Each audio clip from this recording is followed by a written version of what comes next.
What's inside your tummy? Food. Food? Are you sure it's not a baby? No. It's not animals, baby. Not baby animal. It's a baby child.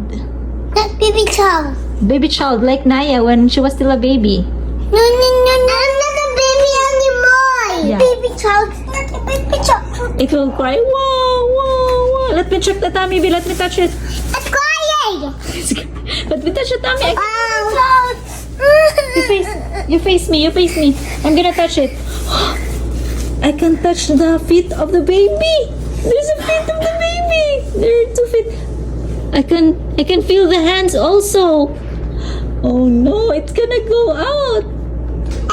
Will the doctor get the baby from your tummy? No. Why? The baby needs to go out. Okay, the baby's gonna cry. Hi, Daddy Krypton. Are you the daddy? No. No, you're the daddy of the baby. You're a daddy now. Let me see the daddy, Kian. No. Only girls. Only girls what? What only girls? Huh? Because I'm going to eat this food.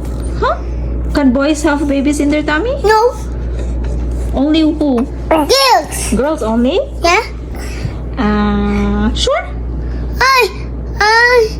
But I can sense. Only Naya. Only Naya. No, there's no baby in Naya's tummy. No, please. Save me, please. What? Save me. I'm gonna save you. Save you from what? I just spit it now. You spit it out. So if you spit out, the baby will go out from your mouth. Up Let me see. I can see the hands. I can see the. Oh no! I'm gonna take out the.